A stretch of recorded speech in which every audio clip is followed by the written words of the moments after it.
So with everything all plumbed and the tank mounted, everything's solid, good to go, it's time to bring this thing to life, and we need a wire to do that.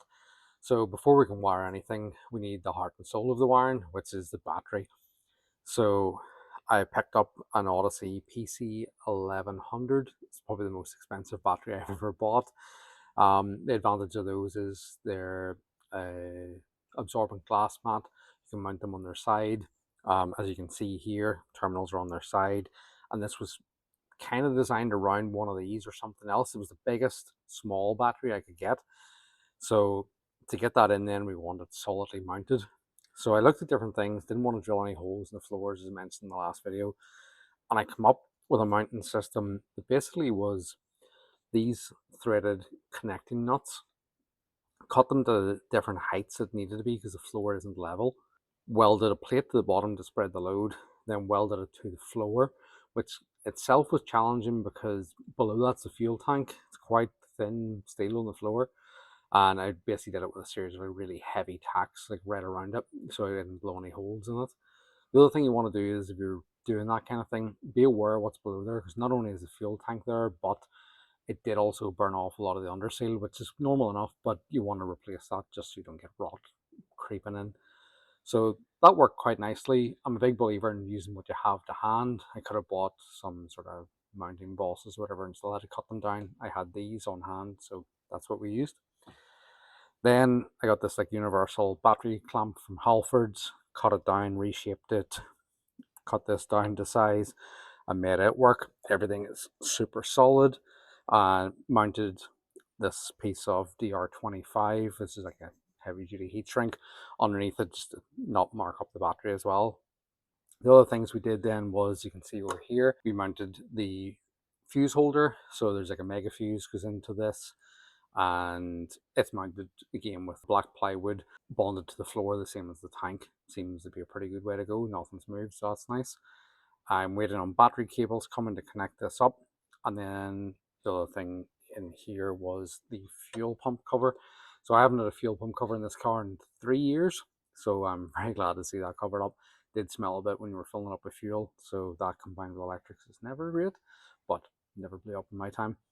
Lastly then, this was existing in the car before, but this feed that runs down the car is a switched key, positive or live, to power everything up. So I just tied it up a little bit. I put a dual connector on each end because we're going to connect two different things into this, which we'll talk about very shortly, but I'll show you where that power comes from now because it's quite simple to take that feed. So looking into the fuse box of the Golf, you can see here this looks a bit out of place, and what this is a fuse tap. So it looks like this normally. You can see it has the prongs of the fuse on it. You take a fuse out, which is controlled by the key on and off, pop that in, and then it has two fuses again. So this allows you to keep your original fuse and then have another fuse on this line coming out. Then you run that line down the car as you just seen. So let's take up with the rest of the wiring system. So wiring diagrams, always fun. Some people love them, some people hate them. When it comes down to simple stuff, I guess I quite enjoy it. So this is basically what we're dealing with.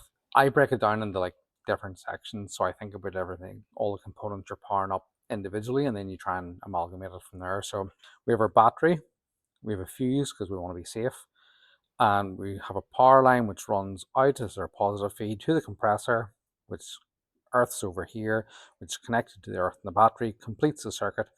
But in this, if we ran it this way, the compressor would just run and run and run until it died, blew up the tank, blew a line, whatever. So you want to put a switch on it. However, if you do put a switch on it, the problem you run into then is you have to watch your tank. You're manually switching this on and off, whatever. The other problem is you can't go back to the key that we talked about, because the feed from the key isn't strong enough to run this. This is continuously, I think it's 33 amps. This fuse would be 4 amp, whatever. So this is where we introduce a relay. So a relay is basically just a switch that's controlled by a smaller voltage. So what happens is the feed that we've seen in the car here comes down here, comes in this way, and powers up the relay. It comes through, goes to an earth, and when that circuit's completed, it flips an arm over and connects this bigger voltage through. Once it does that, you turn your key on. Again, we have the same problem of we can't turn the key off to turn the compressor off because obviously the car will shut off. So how else do we control it? Because at the minute the earth here is just running through and just constantly earthing itself. So that's where our pressure switch comes in. So the pressure switch builds pressure in the tank. This senses it and cuts the earth, which then breaks this smaller circuit, which breaks the bigger circuit and turns this off.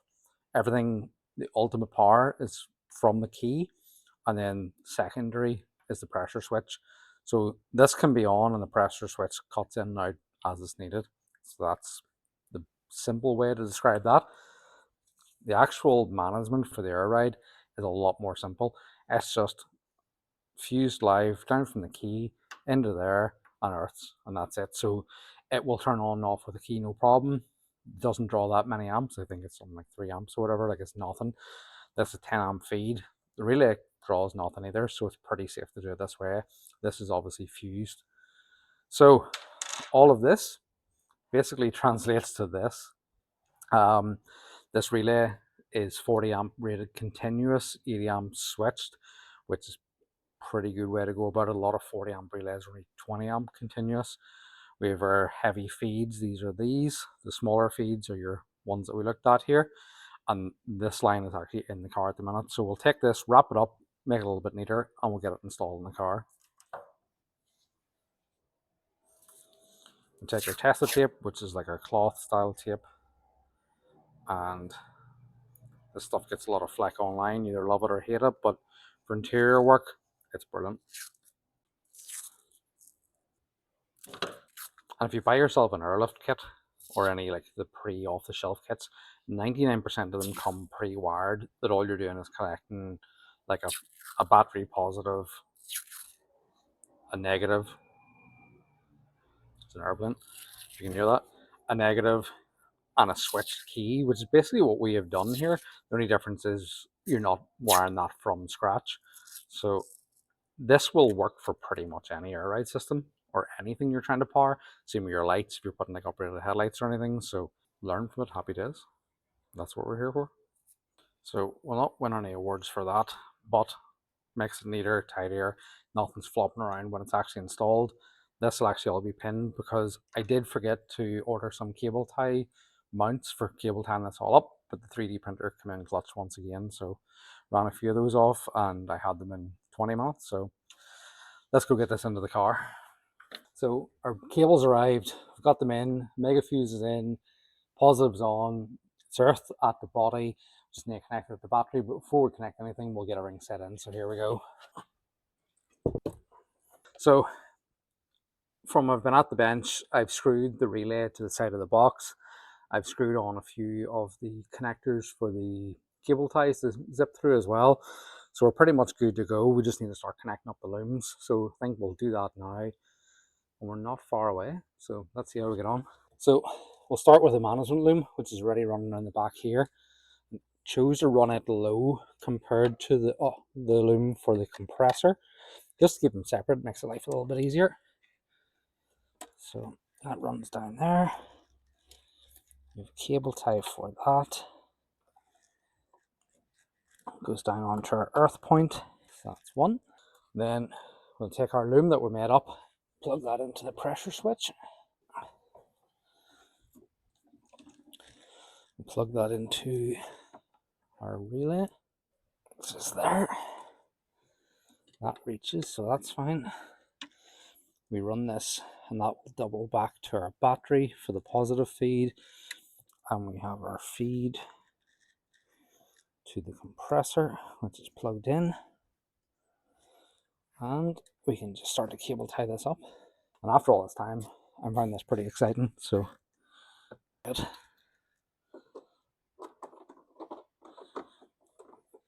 And once again, if you're using the right tool, what is wrong with me tonight?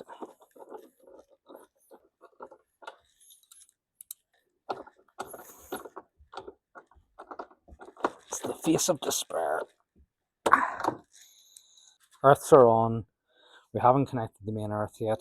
We need to connect this, which is main power source to the relay. And with all these leads flying around, this is where you really do want to make sure your negative disconnected. That's why we haven't done it yet. So, and there we go. So that's done. That's done. One last run around, cable tie everything up, snip them off, and we're good to fire this up.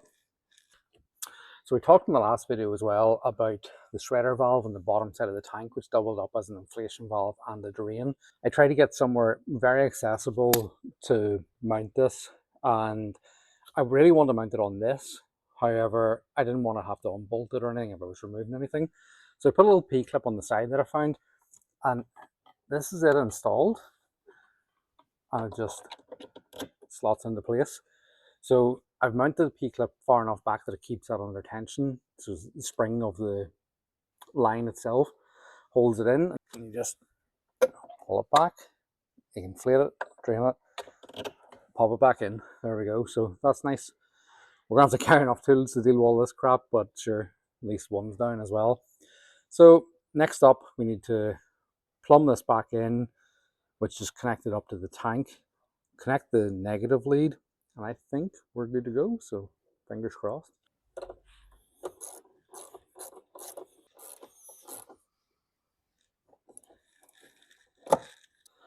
And just like that, we're wired. So we're back to technically square one, the start of this video when the area actually worked. But now it's a lot nicer. So a lot more reliable as well, hopefully too. So neatly wired, replumbed, everything's fresh. So that's nice. So one thing left to do is turn the key and see if this powers up, the controller powers up, and the compressor kicks in. So it's noisy enough. We'll soon find out. Let's see. So our fuses are all in. We have everything wired up. Hopefully, one turn of the key and this thing's going to fire up. So as I say, we will hear the compressor if it is, and then we'll nip back and see if the controller's powered up in the boot as well. So let's see. There we go. Oh, compressor's running. That's a good sign. There's no smoke. And our controller's going. So yeah, I'll knock this off. We've done something right, but I think it's time to avail of our shredder valve because that'll take the pressure off the compressor having to fill everything from empty. So let's get that ripped out, plug it in, inflate this, and we'll give it a test. So this would be much easier if the end of my blower wasn't destroyed, but there we go. Connect them together, inflate the tank. That's as much as it's going to take. Put our shredder valve back in its holder. And there we go. We should turn the key on. The compressor will fill the rest of the tank and we'll see how long it takes.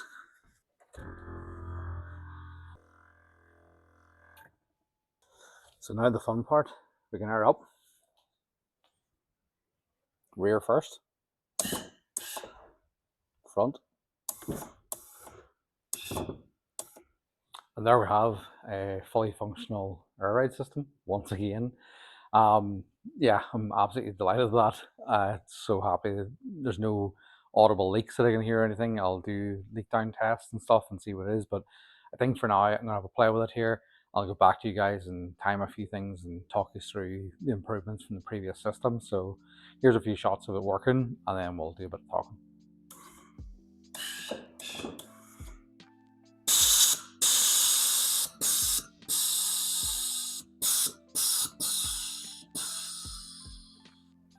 It's been 21 hours from I pressurized the system, let it rest, and taking pressure readings every few hours. And it turns out it's pretty well sealed. The backs have lost nothing. The fronts have lost 6 psi over 21 hours, so I don't think that's too bad. Considering that the bags themselves are 9 years old and the fittings on the bags are 9 years old, there could be leaks anywhere. I don't think our system here that we've built is the issue, so I'm really happy with that. The other thing is I don't have a gauge for the tank, so I don't know what pressure's in the tank, but it was enough that even after the 21 hours when I turned the key on, it hadn't lost, if any, enough that it would kick the compressor in, so I'm happy with that. On my old system was leaks galore, and you just kind of put up with it, but this seems a lot better, so a vast improvement here, so that's good. Mechanically, everything's good, everything's wired right, it's plumbed right, everything's nice. So now it's time to tidy it up. So in the next one, I think we'll build our top enclosure, get everything sealed, and try and get this finished up, and we can do some other fun things in the Mark II. So we'll leave you with a little montage around this, and we'll see you again. Cheers, folks. Bye bye.